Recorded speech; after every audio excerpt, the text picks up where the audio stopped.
RFI et France 24 présentent Mardi politique.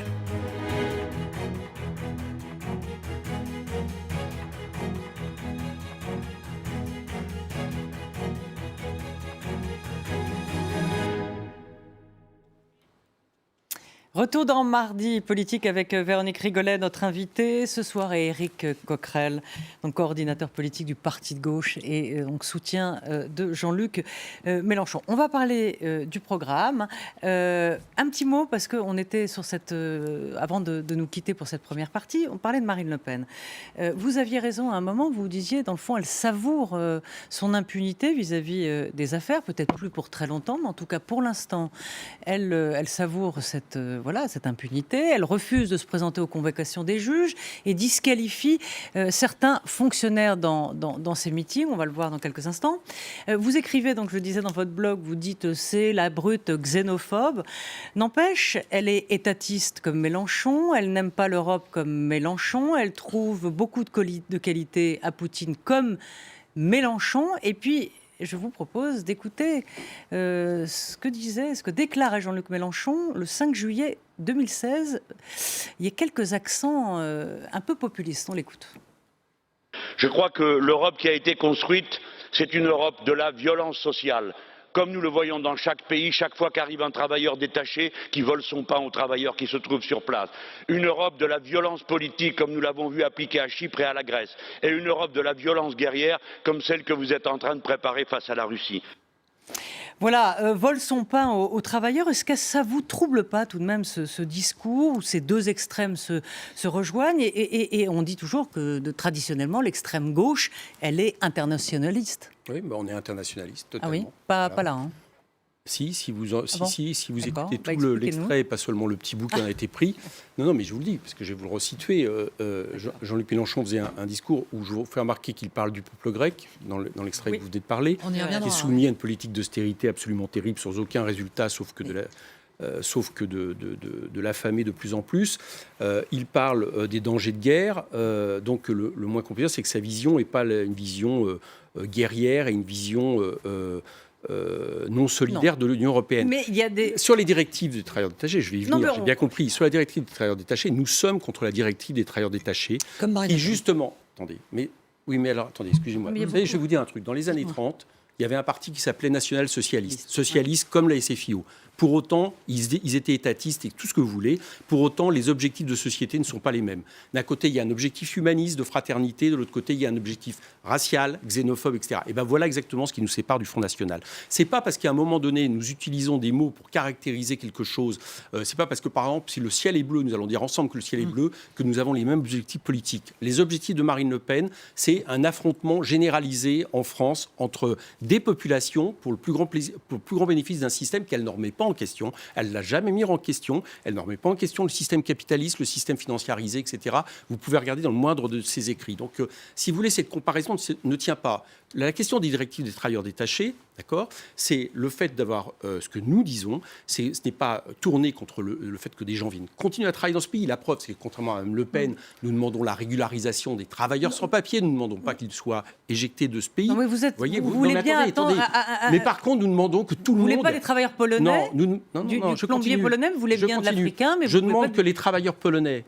Je demande que les travailleurs européens, je demande que les travailleurs sans papier qui sont ici, et les travailleurs sans papier le demandent, soient tous sur le même contrat de travail français. Ce que demande la CGT, ce que demandent les syndicats. Voilà exactement ce que nous demandons, parce qu'il n'est pas possible de faire un dumping interne dans un pays, c'est la directive des travailleurs détachés. Et effectivement, ce qu'a voulu dire Jean-Luc Mélenchon, c'est que si vous faites la directive des travailleurs détachés, au bout d'un moment, en réalité, vous créez un affrontement entre les travailleurs, puisque certains viennent dans le pays à leur corps défendant, ils viennent chercher du travail, ils viennent dans notre pays et font en sorte que le système fait qu'il y a un nivellement par le bas de tous les salaires, de tous les acquis sociaux. Donc c'était une vision humaniste et on s'est trompé sur ceux qui viennent de nationaliste. Ça veut dire que nous demandons le même contrat de travail.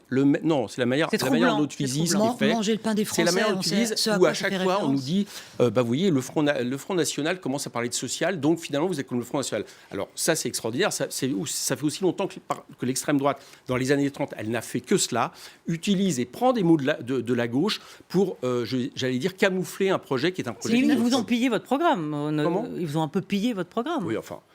sur les mots de si on ne fait pas son travail de journaliste, on va dire ça. Par exemple, je vous donne un exemple. Excusez-moi, mais peut-être que vous allez me le dire. Vous allez me dire, Mme Le Pen est pour augmenter les salaires. Non, vous allez peut-être me le faire, non ? Mais vous l'attendiez, je ne voudrais pas vous Voilà. décevoir, mais vous le faites Sauf tout que Mme seul. Le Pen, d'ailleurs, comme M. Macron, je vous fais remarquer, elle propose de prendre ce qu'on appelle, nous, le salaire socialisé, c'est-à-dire la part des cotisations sociales, cotisations patronales, et de le mettre dans l'autre poche du salarié, les revenus nets. Donc, elle propose en réalité de voler d'un côté le salarié pour faire mine de l'enrichir de l'autre. Ça n'a aucun rapport avec l'augmentation des salaires que nous proposons. Voilà, ça, c'est le genre d'exemple où je voudrais vous montrer que nous avons non seulement des outils différents, des moyens différents. La preuve, c'est que nous nous attaquons au capital non investi.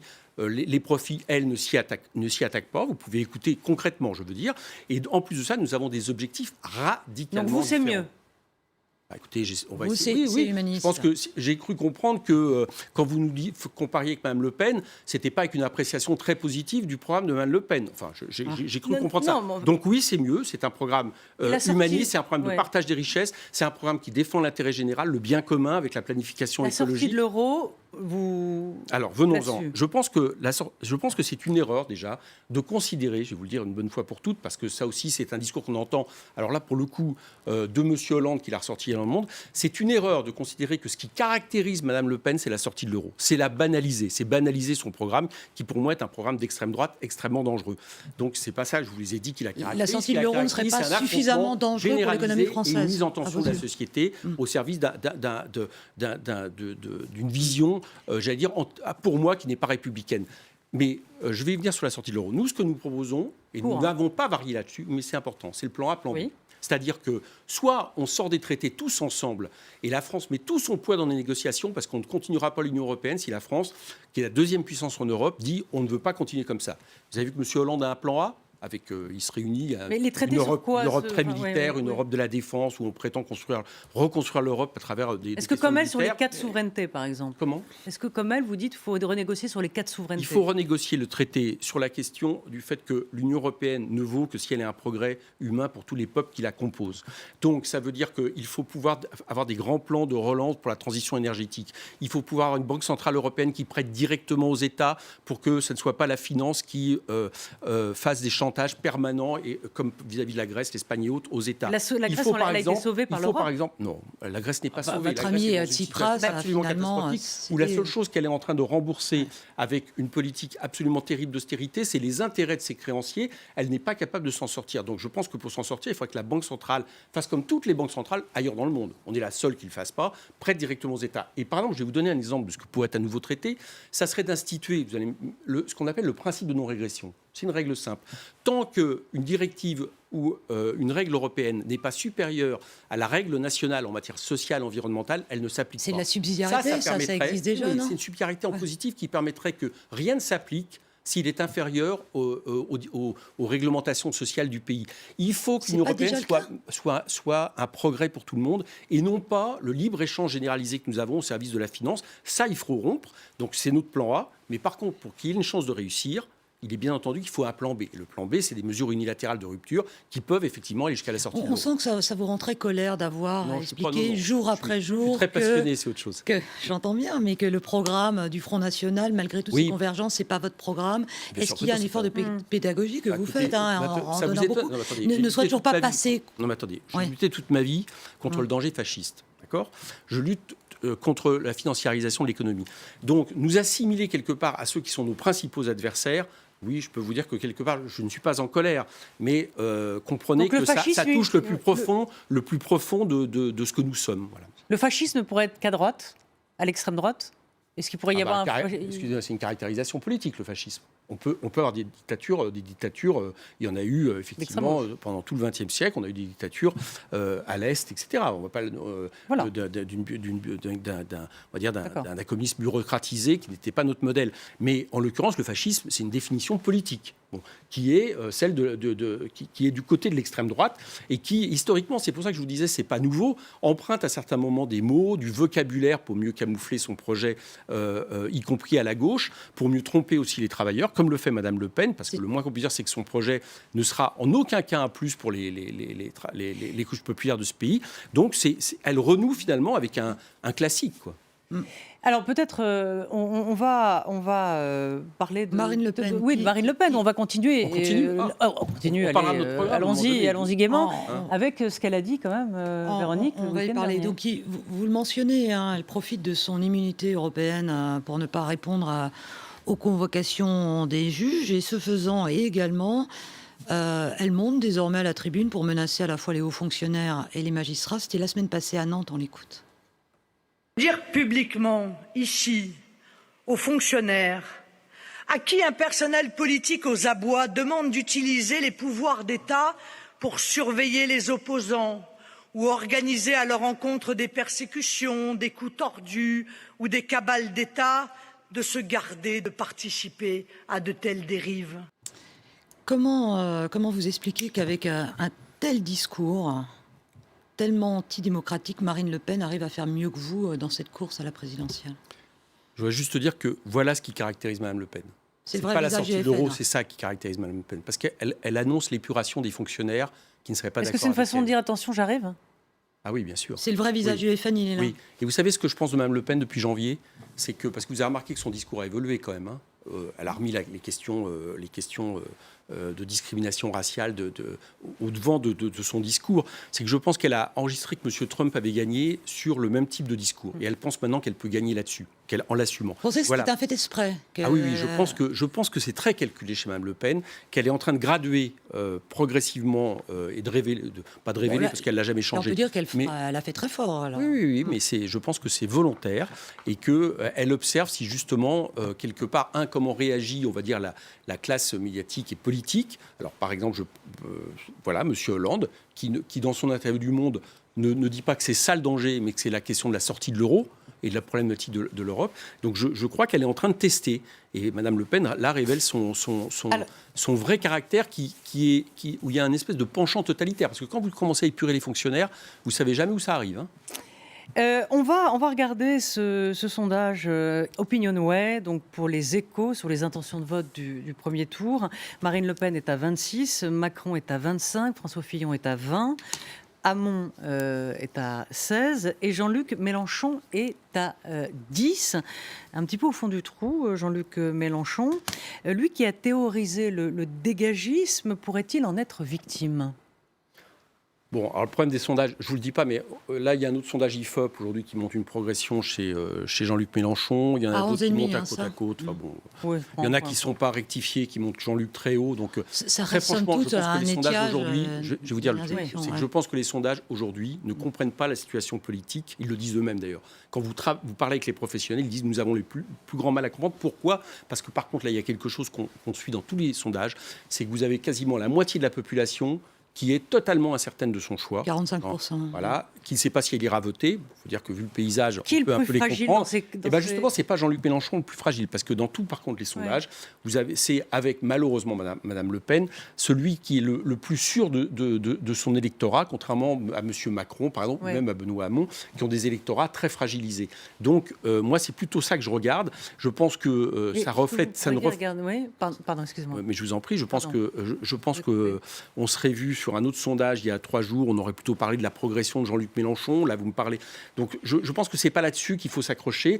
Moi, ce qui m'intéresse plus, c'est par exemple combien il y aura de gens dans la rue le 18 mars. Là, ça sera plus intéressant. On pourrait s'accrocher. En regardant ce sondage, on pourrait se dire que si vous aviez uni vos forces avec Jean-Luc Mélenchon, eh bien, vous seriez à 26, c'est-à-dire au même niveau que Marine LePen. Avec Benoît Hamon, vous voulez dire. Qu'est-ce que j'ai dit? Benoît Hamon, Jean-Luc Mélenchon, bien sûr, vous seriez à 26, au même étiage, oui, c'est ça, que Marine Le Pen. Vous seriez à 26. Donc, vous dites pas, mais on a raté un truc. Je pense que ça ne fonctionne pas comme ça. Non, je pense que ça ne fonctionne pas comme ça. Mais c'est peut-être un peu primaire. Non, c'est pas primaire. Ce qu'on demande là. C'est les questions qu'on nous pose partout. Mais je pense que ça ne fonctionne pas comme ça. Je vais vous dire pourquoi ça ne fonctionne pas comme ça. C'est que, par exemple, il y a un sondage qui montre que Benoît Hamon a un électorat très fragilisé, que la majorité de son électorat songe à aller vers M. Macron. D'accord ? Donc, imaginez 2 secondes cette partie de son électorat qui est incertaine. Imaginez que les deux se lient. Qu'est-ce que fera cette partie-là ? Eh bien, il ira vers M. Macron. Donc, en réalité, M. Hamon, il souffre d'une... C'est pour ça qu'il y a une instabilité. Et c'est pour ça que, finalement, quelque part, il a refusé d'envisager les garanties que nous demandions, qui étaient des garanties prouvant finalement qu'il n'était pas le candidat du Parti socialiste des 5 ans passés. Il est au milieu du gué. C'est-à-dire qu'il est... Je ne remets pas du tout en question sa sincérité sur le fait d'être un frondeur, sur le fait de remettre en question la politique qui s'est posée depuis 5 ans, mais il le fait avec les mêmes hommes. Il suffit de voir son équipe de campagne, avec les mêmes députés qui vont être investis. Et donc, quelque part, le PS le rattrape. Bon. Et nous, on ne pouvait pas... vous pouvez comprendre que nous, ça fait des années que nous construisons quelque chose de cohérent, un programme. Une cabane à côté du PS, mine de rien, si on s'était, par exemple, parlé en 2012, dans les mêmes sondages, Jean-Luc Mélenchon était environ à 6%. Aujourd'hui, on démarre une campagne qui a bien du mal à démarrer, puisque moi, je pense qu'elle va se faire en fait dans les 2 mois qui restent, où Jean-Luc est sur les sondages, entre 11 et 13%. Donc, il était hors de question de dilapider, je veux dire, cet acquis qui, nous continuons à le penser, peut nous amener au second tour avec quelque chose qui serait illusoire. Pour le moment, l'addition des deux fait que très vraisemblablement, vous auriez plutôt un départ d'électeurs ailleurs, et vous auriez surtout beaucoup d'électeurs qui finalement n'iraient pas voter, se diraient mais on ne comprend pas.